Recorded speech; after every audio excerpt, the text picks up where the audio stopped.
할렐루야. 네, 추석이 이제 다음 주일입니다. 추석 연휴가 이제 곧 시작되니까 우리가 또 추석을 준비하면서 하나님의 말씀 같이 좀 나눕니다.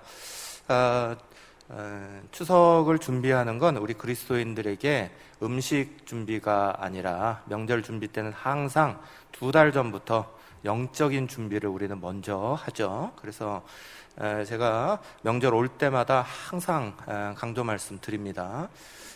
항상 우리가 이제 모이는 상황이든지 못 모이는 상황이시든지 주의 성령께서 우리 가족들에게 임하셔서 명절에 잠깐 모여서 이렇게 모일 때도 서로 간에 이런 불화가 없도록 성령께서 인도하시는 아름다운 은혜의 역사들만 잘 만들어질 수 있도록 기도하셔야 되고요. 또 이럴 때가 가족 친지 구원 은혜를 나누는 가장 중요한 시기입니다. 그래서 명절 앞두고는 가족 친지 구원을 위해서 간절히 기도하시는 거예요. 또 멀리서 오지 못하는, 작년이나 올해나 코로나 상황 때문에 오지 못하는 가족이 더 많은데, 이럴 때일수록 우리 군에 있는 분들이라든지 해외 나가 있는 분들이라든지 또 멀리 타지에 있는 가족들이든지 위에서 같이 기도하시면서 이렇게 자리가 멀어도 성령의 교통하심은 그 공간적인 것과 아무 상관이 없어요. 성령의 교통하심은 항상 주의 은혜 가운데 일어날 수 있는 거니까 있는 곳곳마다 하나님이 마음을 합하게 해주시고 위로하게 해주시고 좋은 소식들이 오갈 수 있도록 은혜 달라고 미리부터 열심히 기도하시는 거예요. 이번 주간에는 특별히 이제 한 주간 남았으니까 이런 기도 제목 가지고 더 많이 간절히 기도하시면서 명절 준비하시는 복된 성도들 되시기를 간절히 먼저 축복합니다. 그러면서 오늘 우리는 파수꾼의 사명에 대한 말씀을 조금 보겠습니다. 동물의 보시면 아주 귀여운 동물이 있어요. 미어캣이라고 불리는 동물인데, 이 동물은 뭐 쪽제비 비슷하게 생겼는데 이렇게 2발로 딱 서 있는 이런 포즈를 취하고 있는 동물이에요. 그걸로 아주 유명하죠. 이 미어캣이라는 동물은 굉장히 공동체적입니다. 그래서 가족들 한 30마리가 같이 이렇게 어울려서 살아갑니다. 그리고 그 안에 서로가 서로를 위해서 하나 되는 이런 정말 옛날 소설에 나오는 삼총사 같은 그런 동물이에요.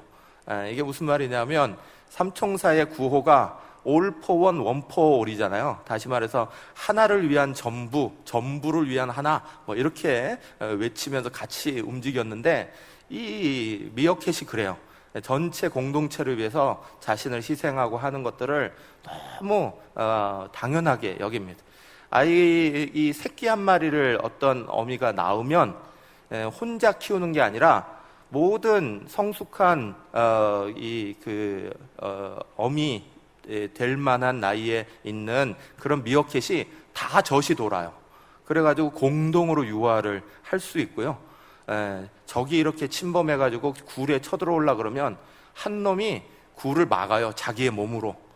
자기 몸으로 막으면서 뜯겨 죽는 한이 있어도 그 굴을 지켜냅니다. 그래서 가족들이 도망가게 그렇게 놔두고요. 그 중에 한 마리가 죽게 되면 죽는 그 미어캣을 혼자 두지 않고 죽을 때까지 옆을 지켜주는 그런 의리를 가지고 있어요. 이 미어캣의 가장 중요한 특징은 아프리카 그 황무지에 아무것도 풀도 제대로 없는 그 자리에 이렇게 사는데, 거기서 2발을 탁 짚고 이렇게 쓰는 거예요. 서가지고 밖을 계속 쳐다보는 파수꾼 역할을 맡고 있어요. 몇 마리가 순번을 돌아가면서 딱 나와가지고 파수꾼의 역할을 해요. 그래서 매나 천적들이 막 오는 것들을 미리부터 보면서 가족들이 안전하게 식사하고 생활할 수 있도록, 그래서 그것을 잘 지키는 동물이 미어캣인데, 근데 미어캣을 이렇게 가만히 생각해보고 보면 이 파수꾼이라는 게 사랑의 사명이다, 이런 생각이 들어요. 의무감으로 이렇게 서 있는 게 아니라 이게 사랑이다, 사랑으로 지켜내고 있는 거다, 사랑으로 헌신하고 있는 거다, 이런 생각이 드는 거야. 파수꾼의 사명이라는 게 그런 겁니다. 파수꾼의 사명이 우리에게 있어서 어떻게 다가오시는지 모르겠지만 하나님이 주시는 파수꾼의 사명이 사랑의 사명이에요. 의료인들에게도 의료 직종을 가지신 분들에게는 이 파수꾼의 사명이 있어요. 이 직종을 가지고 살아가다 보면 질병과 또 이런 전염병과 싸우잖아요. 그래서 이 전염병이 질병이 오지 않도록 예방의학이라는 걸 자꾸 발전시킵니다. 미리 진단하고 검사하고, 그래서 미리 그것을 고치도록 사람들에게 경각심을 일으키는 파수꾼의 역할을 하는 거죠. 또 우리가 잘 알듯이 경제인들도 파수꾼의 역할을 해요. 경제인들이 이 나라가 예전에 IMF 맞은 것처럼 그런 일 터지지 않도록 국제적인 경제 동향이 돌아가는 거, 우리가 우리의 살림살이가 어떤 거 잘 지켜야 되는 거예요. 그래서 그런 일들이 벌어질 때 미리미리 예측하고 해야지만 되는 파수꾼의 역할이 있어요.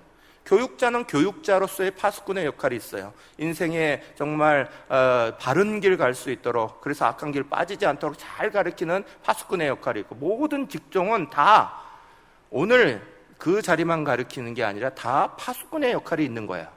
그리스도인들도 파수꾼의 역할이 있다. 그것을 가르쳐 주시는 게 오늘 에스겔서의 말씀이에요.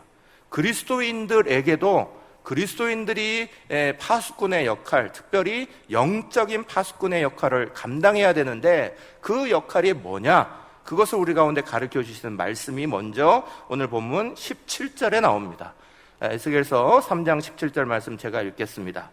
인자야, 내가 너를 이스라엘 족속의 파수꾼으로 세웠으니 너는 내 입의 말을 듣고 나를 대신하여 그들을 깨우치라. 아멘. 에스겔에게 명령하셔서 오늘 우리가 에스겔의 말씀을 보면서 그리스도인들에게 가지고 있어야 되는 그리스도인다운 영적 파수꾼의 사명이 있다는 걸 깨닫게 됩니다. 근데 그 사명의, 영적 파수꾼의 첫 번째 사명은 18절, 19절에 먼저 나와요. 이 18절, 19절에 대한 말씀은 누구에 대한 거냐? 악인에 대한 파수꾼 역할을 하라는 거예요. 악인이 악한 죄를 지을 때에 그거 짓지 마라고 파수꾼 역할을 하라는 거예요. 묵인하지 말고, 거기에 대해서 침묵하지 말고, 잘못된 거야, 틀린 거야, 이건 하면 안 되는 거야 라고 말하라는 역할이 첫 번째 파수꾼의 역할이에요. 여러분, 참 우리나라의 불행한 기록이기도 하지만, 여러분도 아시지만 한때 우리나라가 세계에서 자살률 세계 1위를 했던 적이 있습니다. 지금 조금 떨어졌다 그러는데 그래도 지금 우리나라는 자살이 굉장히 많은 나라입니다. 자기 생명을 스스로 끊고 그 뒤에 사정들이야 수많은 것들이 있는 건 알죠. 그런데 자기 생명을 끊으면서 하나님 앞에 잘못하고 가족들에게, 사회에 큰 이런 것들을 저지릅니다. 그 마음이 너무너무 안타깝지만, 근데 이 자살 예방하는 분들의 이야기를 들으면 그 자살하려고 하는 그 순간 누군가 한 사람 옆에서 말리면 안 한다는 거예요. 누군가 옆에서 있기만 해도 안 한다는 거예요. 누군가 파수꾼의 역할을 하는 한 사람이 그래서 중요하다는 거예요. 제가 예전에 대학에 들어갔을 때 굉장히 충격적인 것을 느꼈습니다. 대학 1학년 때 첫 시험을 보는데 아주 대놓고 컨닝을 하는 거예요. 고등학교 때 대충 어떻게 했는지 모르겠지만, 어이구, 대학에 와서 보니까 막 그냥 컨닝하는 정도가 아니라 막 의논하면서 막 하고 있는 거예요. 그래서 야, 이래도 되나 싶을 정도. 그래서 고민이 되게 많았어요. 그 고민을 가지고 어느 선배와 이렇게 얘기를 하는데 그 선배가 그러는 거예요. 그때 침묵하지 마. 그때 하지 마세요 라고 말하라는 거예요. 그거 하지 마 라고 분명히 말을 하라는 거예요. 그래서 다음 시험에 들어가고 진짜 그렇게 했어요. 앞에서 막 하고 있길래 그거 안 했으면 좋겠다. 왜 지성인들이 이러냐? 그 말 했어요. 안 하더만요. 쭈삣쭈삣하고 뒤로 빼도만요. 지켜보도만요.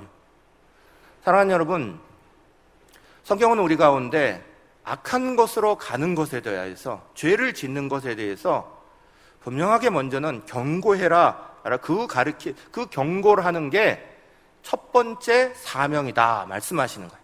영적 파수꾼의 사명, 이건 보이지 않는 어려움에 대해서, 문제에 대해서 우리가 깨어 있어서 이렇게 하지 마라고 말해야 된다는 거예요.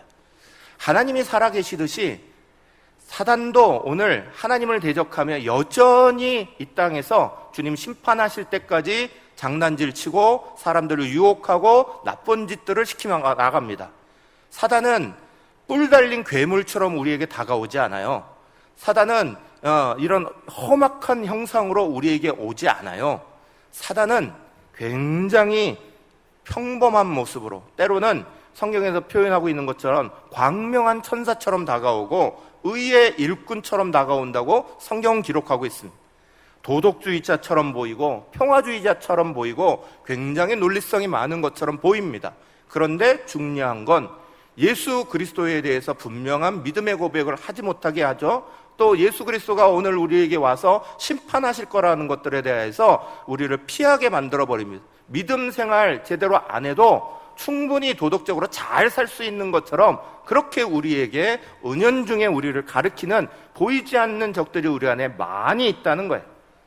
예수님의 시험 당하실 때를 여러분 생각해 보십시오. 예수님 시험 당할 때 사단은 예수님에게도 찾아가서 하나님의 말씀 쓱 사용하면서 그것을 잘못된 방향으로 틀어버렸어요. 하나님의 뜻과 상관없이 은근슬쩍 그것을 따라오도록 그렇게 유혹했어요.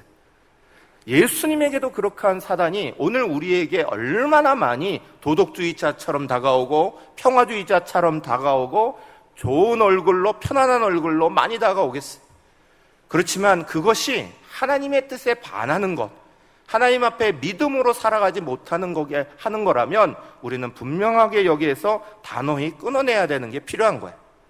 그런데 그것을 감당해야 되는 것이 영적 파수꾼인데, 영적 파수꾼이 그러면 내 마음대로 안 된다고, 내 마음에 안 든다고 이거 하지 마라고 말하는 거예요? 그거 아니에요. 오늘 17절, 예수께서 17절, 3장 17절 후반절에는 분명히 이렇게 딱 기록하고 있어요. 너는 내 입의 말을 듣고 나를 대신하여 그들을 깨우치라 그러십니다. 내 마음에 안 든다고 하지 마라고 말하는 게 아니에요.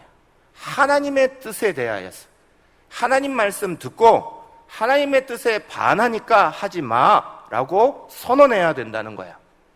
그렇기 때문에 영적 파수꾼이 되고 있는 우리 자신부터가 도덕적으로나 또 영적으로 깨어있지 아니하고 내 내면이 잘못되어 있으면 이 말은 절대로 소용이 없어져요. 나도 컨닝하고 있는데 다른 사람한테 컨닝하지 마 말하는 게 말이 되겠어요? 안 되는 거예요. 사랑하는 여러분, 제가 좋아하는 어떤 목사님이 자기 간증을 한번 하신 걸 제가 들어봤습니다. 그 목사님이 뭐라고 말씀하시냐면, 목사가 된 다음부터 자기의 입을 위하여서 3가지 기도를 반드시 하신다는 거예요. 제일 첫 번째, 자기 입을 위해서 기도할 때 복된 입이 되게 해주십시오. 그래요. 왜냐? 목사는 축복하는 입을 가졌으니까 반드시 복된 말이 나아가도록 그렇게 해야 된다 하면서 기도했다는 거예요. 두 번째는 내 입에 파수꾼을 세워주십시오. 그렇게 기도했다는 거예요. 입단속을 할 수 있도록 해주십시오. 그 기도예요. 또 세 번째는 살리는 말씀 전하게 해주십시오. 항상 설교해야 되는데 다른 사람 힘 쭉쭉 빼는 그런 말들 나가지 말고 올바른 이야기들이 나가야 된다 하시면서 이 그 기도를 계속해서 하셨다는 거예요. 야고보서 말씀해 보면 우리의 입이 축복과 저주를 같이 가지고 있다라고 말하고 있어요. 우리의 한 입에서 2가지의 이야기를 다 할 수 있다는 거예요. 그래서 영적인 파수꾼으로 세상 가운데 하나님 말씀을 받아서 그것들에 대해서 하지 말라고 이렇게 말해야 되는 우리들이 먼저 우리 자신들의 입을 지키고 우리들의 마음을 지키고 하나님의 복, 하나님의 은혜, 하나님의 살아계신 것들이 증거되고 나아갈 수 있도록 만드는 것이 먼저 중요한 거예요.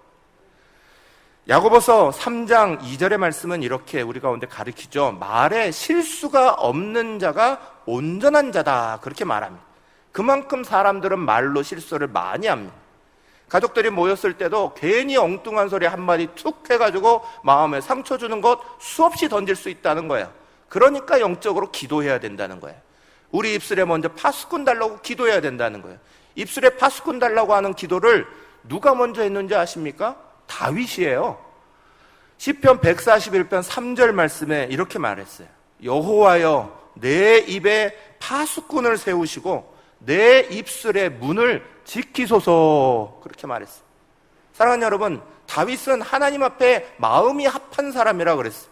하나님 마음에 드는 행동들을 너무너무 잘했던 그 다윗조차도 자기 입술을 지켜주십시오, 하나님 앞에 기도했다는 거예요. 복된 말씀이 나가게 해주십시오. 축복의 은혜가 나가게 해주십시오. 그래야 잘못된 것이 왔을 때도 이거 잘못했어 라고 말할 수 있는 힘이 생기는 거예요. 사랑하는 여러분, 우리 먼저 영적 파수꾼의 자리에 있다는 거 생각하시고 그거 잘 감당하기 위해서 우리 자신들이 먼저 하나님 말씀 앞에서 정결해질 수 있도록 기도하시고 성령님이 도우시도록 구하시기를 간절히 축복합니다. 두 번째 사명은요, 두 번째 영적 사명은 21절 말씀에 나옵니다. 제가 읽겠습니다. 그러나 내가 그 의인을 깨우쳐 범죄하지 아니하게 함으로 그가 범죄하지 아니하면 정령 살리니 이는 깨우침을 받음이며 너도 내 영혼을 보전하리라. 아멘. 첫 번째 사명이 악인에 대한 사명이었다면, 악인이 죄짓지 마라, 죄짓는 거 하지 마라, 그렇게 말하는 거였다면, 두 번째 사명은 의인들이 죄짓는 걸로 빠지지 말라는 거예요. 의인들이 죄에 빠져서 믿음 잃어버리는 일들이 생기면 안 된다라는 말이에요. 이 말씀은 우리의 삶에 적용해 보면 아주 간단해요. 우리의 슬하에서 부모님들이 아이들이 이렇게 어릴 때 자라게 할 때 믿음으로 잘 자라게 합니다. 그런데 어느 정도 장성하고 컸어요. 그래서 자기 길도 이렇게 나아가는데 그 길을 자기 마음대로 살아가는 거에 대해서 이제는 뭐 애들 다 컸는데 어떻게 말을 해요 하시면서 묵인하지 말라는 거예요. 그거 입 다물고 가만히 있으면 안 된다는 거예요. 의인이 죄를 짓는 것을 향하여서 의인이 다른 곳으로 빠져나가는 것들을 막아내라 하시는 거예요. 그건 수비에 해당되는 거죠. 사랑하는 여러분, 이번 올림픽 보셨죠?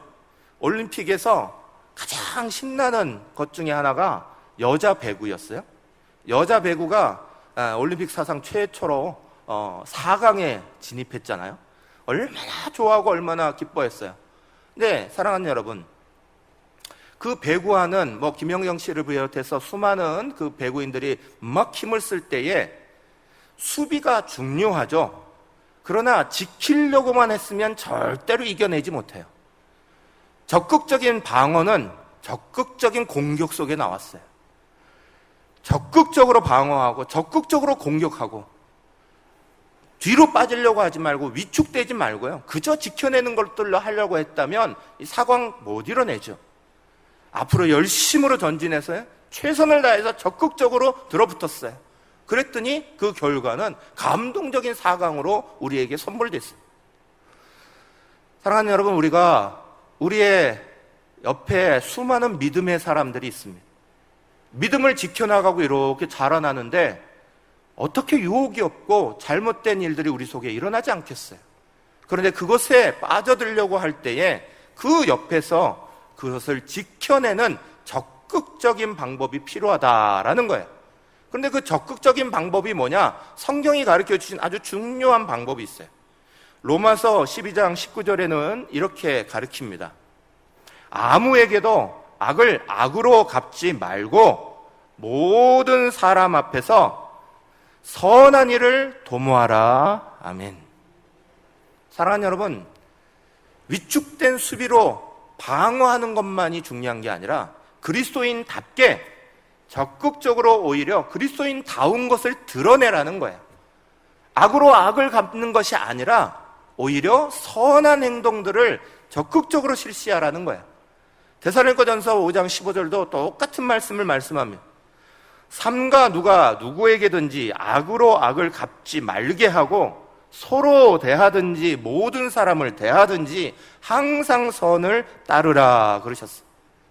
그리스도인들에게 가장 중요한 힘은 하나님이 선하신 분이시고요, 그 하나님의 선함으로 우리도 오늘 선을 행할 수 있는 거예요. 우리가 하나님의 주신 은혜를 따라 내 욕심의 자리를 벗어나서 또 다른 사람을 향하여서 이타적인 행동을 할 수 있는 거예요. 하나님의 사랑의 능력들을 베풀 수 있도록 적극적으로 나서는 거예요. 사랑하는 여러분, 버트란드 러셀이라는 영국의 지성이 있습니다. 수학자이고 역사가이고 사회비평가였습니다. 그런데 그분은 말년에 이런 고백을 남깁니다. 말하기 부끄럽지만 세상에 필요한 것은 그리스도의 사랑이다 그랬어요.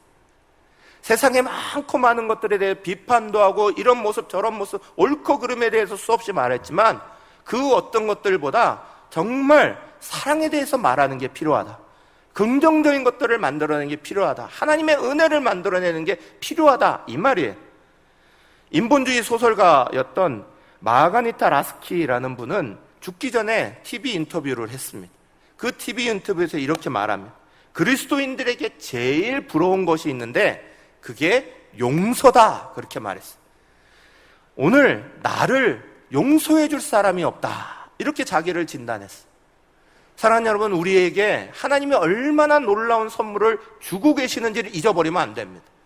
하나님이 우리를 용서하셨고 하나님이 우리에게 주신 그 은혜가 우리로 말미암아 적극적으로 드러나고 나타나게 할 때에 악인도 죄의 길에서 벗어나지만 중요한 건 의인도 죄짓지 않는 길을 걷게 되는 거예요. 죄인들만 나쁜 것에서 빠져 있는 게 아니에요. 오늘을 살아가는 수많은 자리에서 의인들도 믿음의 사람들도 하나님 앞에 바르게 살지 아니하면 수없이 넘어지는 자리에 빠집니다. 그런데 거기에 정말 필요한 건 적극적으로 선의 자리를 만드는 거예요. 사회학자로서 X세대라는 말을 만드신 더글라스 쿠플란드라는 분이 있어요. 이분이 나중에 책을 썼는데 그 책의 내용에 이런 내용이 나옵니다. 나한테는 하나님이 필요하다. 이것이 나의 비밀이다. 이렇게 말했어요. 내 삶의 나중을 돌아보니 진짜 하나님이 나한테 필요한 걸 내가 깨달았다. 이게 지성인들의 진정한 정직한 고백이에요. 사랑하는 여러분, 그리스도는 우리에게 있어서 아주 놀라운 것을 선물해 주셨어요. 그 선물을 그냥 위축된 마음으로, 그냥 나 자신을 멈추는 마음으로만, 지키는 마음으로만 가지는 게 아니에요. 그걸 적극적으로 사용할 수 있는 은혜가 우리에게 나타나야 되고요. 그러할 때 죄인뿐만 아니라 의인도 잘못된 길에 빠지지 않고 바른 하나님의 길들에 서갈 수 있는 거예요. 이번 주간에 아이들 재미있는 노래가 저한테 귀에 들렸어요. 멋쟁이 토마토라는 거예요. 옛날에, 요즘에는 이제 베이비샥, 아기 상어, 이 노래가 한동안 막 유행을 했지만 그 전에 이 베이비샥, 아기 상어라는 노래가 나오기 전에 아이들한테 최고 인기 노래였다가 이 멋쟁이 토마토예요. 이게 울퉁불퉁 멋진 몸매에 빨간 옷을 입고 뭐 이렇게 나가는 노래예요. 제가 이걸 부르니까 갑자기 침울해지고 있어요. 그런데 좌우간 이 노래를 딱 듣는데 이 노래를 들으면서 토마토가 묵상이 되는 거예요. 그냥 지나갈 수도 있는데 토마토 생각이 깊이 나는 거예요. 말 그대로 토마토는 앞 글자 뒷글자 똑같아서 이름부터 토마토잖아요. 앞으로 해도 토마토, 뒤로 해도 토마토. 근데 그 토마토는 겉이 빨가면 속도 빨개요. 겉이 초록색이면 속도 초록색입니다. 겉과 속이 똑같다는 얘기예요. 저는 그리스도인들이 토마토 같았으면 좋겠어요. 우리의 겉과 속이 다르지 않냐고. 때로는 사람들이 볼 때 세상에는 팔색조처럼 잘 바뀌는 사람, 변하는 사람이 대단한 탤런트를 가지는 사람처럼 비춰져요. 그런데 하나님 앞에서 정말 그 이리 바꾸고 저리 바꾸는 사람이 하나님이 좋아하시는 사람일까? 아니요. 하나님 앞에 신실한 사람이에요. 신실한 사람은 겉과 속이 같은 사람이에요. 그러면서 또 한 가지 묵상된 게 있어요. 권사님들이 저한테 이렇게 농사 지으셨다고 또 뭐 토마토 철이 되시면 막 저한테 토마토를 많이 보내요. 저한테 보내시는 품목 중에 토마토가 상당히 많더라고요. 제가 토마토를 별로 안 좋아하는데 토마토를 보내세요. 토마토를 왜 보내실까 가만히 생각했던 적이 있어요. 근데 저한테 무언의 압력을 보내시는 거죠. 토마토가 건강에 좋다는 거죠. 이게 항산화 작용도 있고, 이거 먹으면 다른 거 배가 안 부르니까 비만 예방하는 효과도 있고, 기타 등등 해갖고 저한테 무언의 압력을 넣으시는 것 같아요. 그거를 이렇게 느끼면서, 근데 토마토가 참 유익한 음식이라 그래서 자꾸 보내시는 거잖아요. 그리스도인들은 세상에 유익을 주는 사람이어야 되는 거예요. 세상에 선을 행하는 사람이어야 되는 거예요. 우리 기독교가 지난주에도 말씀 나눴지만 한국에 정착할 때부터 한국 사회에 엄청난 선한 영향력들을 주었습니다. 독립에 있어서, 폐허됐던 나라를 회복하는 데 있어서, 부흥하는 데 있어서, 또 특별히 새마을운동 같은 경우는 가나안 농군학교에서 정신을 따왔어요. 얼마나 많은 영향력을 한국 사회에 끼쳤는지 몰라요. 지난주에도 말씀드렸지만 현재 지금 미성숙한 우리 기독교의 모습 때문에 여러 가지 안타까운 모습이 많이 나타납니다. 이것을 우리는 그냥 가만히 볼 게 아니라 다시 유익을 주는 자리로, 다시 선을 행하는 자리로 적극적으로 돌아설 필요가 있다. 사랑하는 여러분, 첫 번째 사명은 악한 사람에게 대한 거지만 두 번째 사명은 의인의 죄에 빠지지 않도록 하는 사명이에요. 그것은 우리가 더 적극적으로 나가는 것이고, 이건 세 번째 사명에서 더 분명해집니다. 오늘 세 번째 사명은요, 에스겔서 3장에 나타나지 않고 에스겔서 33장에 나와요. 33장 11절의 말씀을 제가 읽겠습니다. 너는 그들에게 말하라. 주 여호와의 말씀이니라. 나의 삶을 두고 맹세하노니 나는 악인이 죽는 것을 기뻐하지 아니하고 악인이 그의 길에서 돌이켜 떠나 사는 것을 기뻐하노라. 이스라엘의 족속아, 돌이키고 돌이키라. 너는 악한 길에서 떠나라. 어찌 죽고자 하느냐 하셨다 하라. 아멘. 하나님이 이 파수꾼의 사명을 얼마나 중요하게 여기셨는지 3장에서 얘기하는 걸로 끝내지 아니하시고요, 33장에서 다시 말씀하세요. 너희한테 파수꾼 사명이 있다는 거 잊지 마라고 말씀하시듯이 다시 33장에 똑같은 말씀을 하세요. 그래서 3장 17절 말씀이나 33장 7절 말씀이나 말씀이 똑같아요. 반복하시고 있어요, 아예. 그런데 33장 들어가서는 한 가지를 더 말씀하시는 거예요. 하나님의 궁극적인 뜻이 뭐냐? 하나님의 마음이 뭐냐? 하나님이 심판하고 죽이시겠다는 게 아니에요. 하나님이 살리기를 원하신다는 거예요. 회복시키기를 원하신다는 거예요. 하나님이 사랑하기를 원하신다는 거예요. 그 사랑 안에서 다시 돌아왔으면 좋겠다. 이걸 파수꾼의 사명으로 전해라 라는 거예요. 우리의 가족들에게 너 그냥 죄의 길 나쁜 거 하지 마 이렇게만 말하는 게 아니에요. 율법적으로 말하는 게 아니에요. 교리적으로 가르치는 게 아니에요. 하나님이 너를 사랑하시고 있어를 가르치라는 거예요. 하나님이 너를 사랑해주고 있어. 지금도 너를 붙잡고 있어. 그 하나님의 사랑이 너에게 감동을 줄 거야 라는 걸 가르치라는 거예요. 그런데 사랑하는 여러분, 하나님의 사랑에 대해서 이론적으로 다 듣는다고 감동이 느껴지지 않아요. 그건 옛날 얘기예요. 이제는 하나님의 사랑이 우리의 노력, 희생 속에 드러나고 나타나야지만 일어나는 거예요.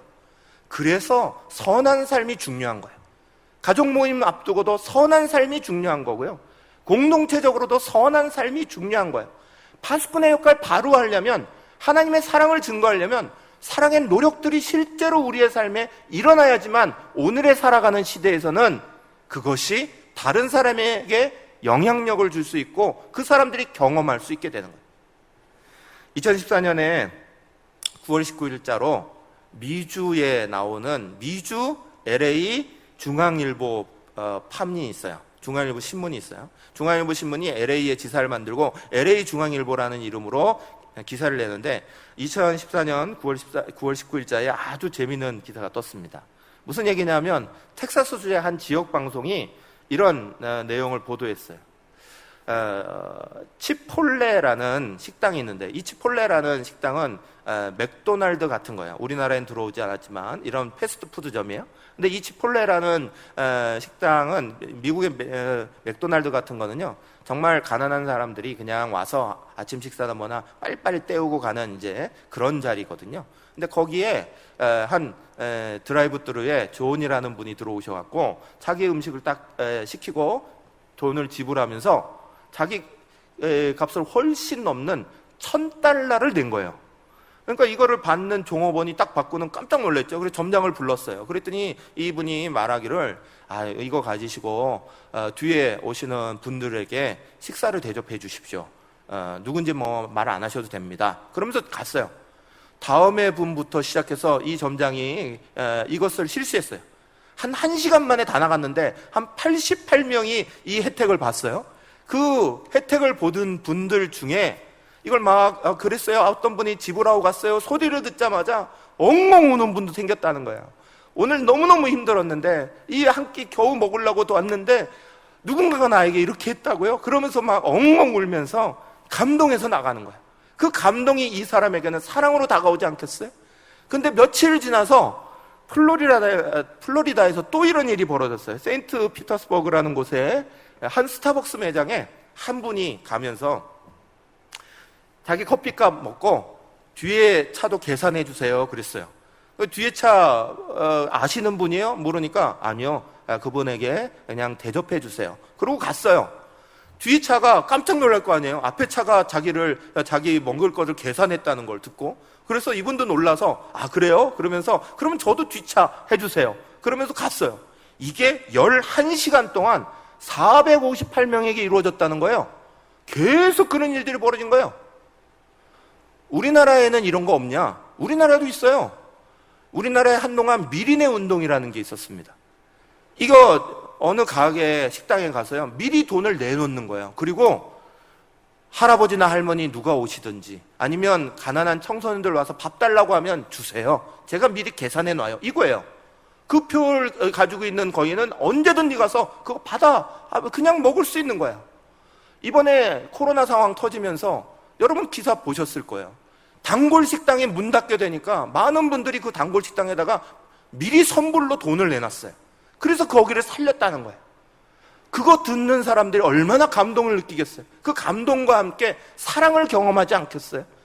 오늘의 우리의 사랑의 전파는 이렇게 하지 않으면 사랑의 전파가 느껴지지 않는 시대에 있어요. 제가 지난번 교회에 있을 때요, 청년사역을 오래 했는데 청년사역 하면서 플로잉 운동이라는 걸 만들었어요. 플로잉은 말대로 영어로 그냥 흘러간다는 뜻이에요. 쉽게 말하면 이런 거예요. 그냥 주에 쓰지 않는 2개가 있으면 그 중에 하나 내자 이거예요. 그래서 필요한 사람들이 가져가도록 하자. 그래서 통을 하나 만들어 놓고 누구든지 거기에다 갖다 놓고 대신에 왜 가져왔습니다 쪽지 내고 가면 가져가는 사람들이 이것을 쪽지 써놓고 가져가는 거예요. 플로잉 운동을 한동안 했는데 엄청나게 놀라운 것을 많이 경험했어요. 청년들이 그 중에 대표적인 이런 거 있어요. 어떤 분이 헌혈증을 집어넣어놨어요. 근데 거기에 헌혈증이 있는 걸 보고는 그걸 찾아가는 학생이 그걸 가져가는 학생이 너무너무 감격한 거예요. 지금 제 아빠가 병원 중에 이 헌혈증을 구하고 있었어요. 피를 계속 맞으셔야 되는데 헌혈증이 없었는데 여기에 이런 게 있다니. 그러면서 감격해서 글을 써놨어요. 어떤 청년이 기타를 내놨어요. 그랬더니 그 옆에 그걸 가져가는 청년이 제 꿈이 찬양사역자인데 기타 이것 때문에 열심히 연습해서 반드시 찬양사역자 될게요. 그렇게 써놓은 거예요. 이 플로잉들이 일어나고 있다는 얘기를 교회 이제 청년들 사이에 일어나고 있다는 얘기를 목사님들이 들었어요. 목사님들이 서로 간에 이렇게 얘기하다가 그 사이에 전도사님 한 분이 너무너무 힘들어서 차를 못 가지고 다닌다, 고생한다는 얘기를 들었어요. 그래서 어떤 목사님이 그러면 내가 조금 낡은 차지만 차가 2대인데 하나 쓰실래요? 그래가지고 그냥 차가 또 플로잉이 돼버린 거예요. 사랑하는 여러분, 그 혜택을 받는 사람들, 그것을 나눔을 받은 사람들이 얼마나 감동을 느끼고요, 그 속에서 사랑을 경험하는 거 아니에요. 저는 우리 교회에 지난번 우리 간담회 우리 장로님들과 같이 모여서 이렇게 얘기할 때 이런저런 얘기를 나누다가 우리 장로님들께서요, 우리 교회 지금 코로나 때문에 식사도 못하고 식사 이렇게 다 내질 못하고, 항상 우리는 식사비를 항상 냈는데 그거 지금 안 하고 있으니까 그걸 멈추지 마시고 그냥 그거 선한 사업을 위한 기금으로 만드십시다. 그냥 내게 하십시다. 이런 얘기를 하시는 얘기를 듣고 얼마나 감사하고 기뻤는지 몰라요. 사랑하는 여러분, 오늘 우리의 삶의 자리 안에서 진짜 중요한 건, 파수꾼의 사명은요, 잘못된 거 잘못됐다라고만 말하는 게 아니에요. 옳고 그름 따져서 이건 틀렸다라고 말하는 게 아니에요. 의인에 대해서 벗어나지 못하게 하는 것들에 대해서 멈추는 게 아니에요. 더 중요한 게 있어요. 하나님이 우리를 사랑하신다는 사실이고요, 그 사실이 전해질 수 있고 감동적으로 다가갈 수 있도록 만드는 거예요. 우리는 이번에 추석 모임 합니다. 가족들이 모입니다. 어떤 사랑을 실천해낼 수 있을까요? 어떤 것으로 나눔을 섬길 수 있을까요? 그 하나하나가 파수꾼의 역할이고 파수꾼의 사명입니다. 하나님이 우리를 오늘도 사랑하신다는 이야기를 가르쳐주는 것이고요, 세워나가는 복된 일인 줄 믿으시길 바라고요. 제가 이런저런 거 막 생각하면서, 사실은 우리 교회에 요즘에 뉴스에 이렇게 보니까요, 헌혈이 너무너무 딸린다는 거예요. 피가 병원마다 없다는 거예요. 그래서 하루에 필요한 양을 갖다 주지도 못하고 그냥 한두 개 이렇게 큰 병원도 그것 준다는 거예요. 너무 안타까워. 사실은 이 얘기를 하면서 헌혈 같이 한번 우리 전체적으로 한번 해보실까요? 이런 얘기 하려다가 생각해 보니까 이게 코로나 백신 맞으면 일주일 동안은 헌혈을 또 못한다고 그러시더라고요. 그래서 지금은 안 되겠구나, 이런 생각을 했어요. 사랑하는 여러분, 오늘 우리가 하나님의 은혜 가운데 세상을 바라보는 눈이 달라져야 됩니다. 그건 하나님이 우리에게 주신 은혜를 따라 우리도 은혜를 베푸는 것들을 만들어야 되는 거예요. 그 은혜가 전해지는 자리, 그 은혜가 나눠지는 것이 파수꾼의 사명 잘 감당하는 방법이에요. 죄에 대해서 분명히 멀리해야 되지만 그거보다 더 중요한 건 적극적으로 내가 할 수 있는 범위 안에서 선을 행하시는 거예요. 우리의 일터, 가정, 우리가 있는 그곳에서 이런 일들을 생각해 보시고 함께 진행해 나가시는, 그래서 공동체를 향한, 그건 가족이든 교회이든 우리 대한민국 사회이든 그 공동체를 향한 사랑의 사명을 우리가 가지고 있다 생각할 줄 아는 그런 멋진 그리스도인들 되시기를 간절히 축복합니다.